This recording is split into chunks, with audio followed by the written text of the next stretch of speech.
Namaste. Greetings to all of you.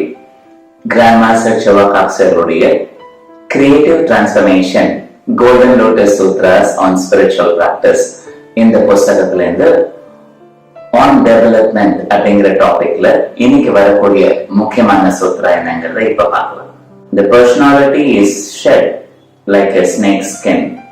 You shed the lower qualities so that your inner light will become brighter. Personality அப்படிங்கிறது இந்த particular சூத்திரால எதை குறிப்பிடுறாங்க அப்படின்னா, ஒவ்வொருத்தருக்கும் ஒரு தனித்தன்மை வாய்ந்த குணங்கள் இருக்கும். இந்த குணங்கள் ஒவ்வொருத்தருடைய குணத்தை வெளிப்படுத்தும். இது ஒரு பாம்பு தோல் மாதிரி அப்படிங்கிற மாதிரி சொல்றாங்க. எப்படி பாம்பு தான் முன்னேறதுக்கு தான் வளர்றதுக்குல தன்னுடைய ஸ்கின்னை உரிச்சு and then அது grow ஆகும்போது பழைய ஸ்கின்னை உரிச்சுட்டு புது ஸ்கின்னை வளர்த்துக்கும் இல்லையா? பழச தூக்கி போட்டுட்டு பழைய சட்டையை தூக்கி போட்டுட்டு அந்த புது வளர்ச்சிக்கு தேவையான ஸ்கின்னை அது வளர்த்துக்கும்.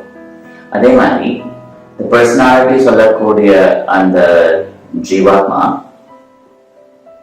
தன்னுடைய பலவீனங்கள் சொல்லக்கூடிய குணங்களை அந்த பாம்பு தோல் உரிக்கிற மாதிரி உரிச்சு தூக்கி எறியும் போது தனக்கே இயல்பான அந்த அக ஒளி இல்லையா, the inner light will shine brighter அப்படி சொல்றாங்க. ரொம்ப அப்டிராக்டா பிளஸ் கான்செப்ட் ஈஸியா புரிஞ்ச மாதிரி இருக்கு. அப்டிராக்டான செய்தி ஆனா சொல்லும் போது தெளிவா புரிஞ்ச மாதிரி இருக்கு. இந்த சூத்திராவை முழுமையா நம்ம பயிற்சி பண்ணணும் அப்படின்னா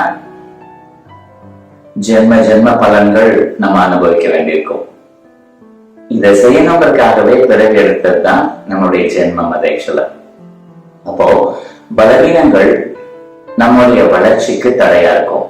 இது மாதிரி பாம்போட தோல் தான் வளர்றதுக்கு ஏற்ற மாதிரி உரியாம அப்படியே இருந்ததுன்னு வச்சுக்கோங்க, டெக்கா இருக்குன்னு வச்சுக்கோங்க, வளர்றதுக்கு வாய்ப்பு இருக்காது. அந்த உடல் வளரும் போது அந்த ஸ்கின் வளரல, அப்ப நான் அது பீல் ஆகி வெளியில வந்துருது.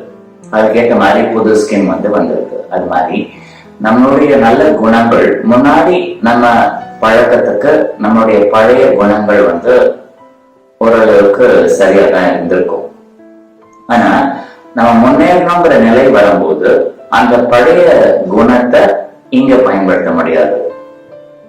எதாச்சமா பேசியிருப்போம், அதெல்லாம் முன்னாடி அது பெரிய விஷயமா இருக்காது. இப்ப அன்னைக்கு முன்னேறணும்னு முயற்சி எடுத்துட்டோம், அப்ப அதே சாதாரண வார்த்தைகள் நீங்க பேசினா கூட ஏன் இப்படி எல்லாம் பேசுறாங்க அப்படிங்கிற மாதிரி இருக்கும் இல்லையா? இது உதாரணம் மாதிரி கோடிக்கணக்கில் நம்ம சொல்லிட்டே போலாம். அப்ப முன்னாடி எதெல்லாம் நம்ம நல்லது செஞ்சுட்டு இருந்தோமோ அது இனிமேல் யூஸ் ஆகாது. அந்த பழசெல்லாம் நம்ம தூக்கி எறிகிறதுக்கு பாம்பு தோல் உரிக்கிற மாதிரி உரிக்கிறதுக்கு நம்மளுக்கு பயிற்சிகள் வேணும். பலவீனங்களை நம்ம உரிச்சு எறிகிறதுக்கு பாம்பு மாதிரி உரிச்சு எறிகிறதுக்கு நல்ல குணங்கள் வளர்த்துக்கணும். இதுதான் இந்த சூத்திரால இருந்து எனக்கு புரியக்கூடிய செய்தியா இருக்கு. இதை குறிச்சு வச்சுக்கலாம். Wish you a great day. Namaste.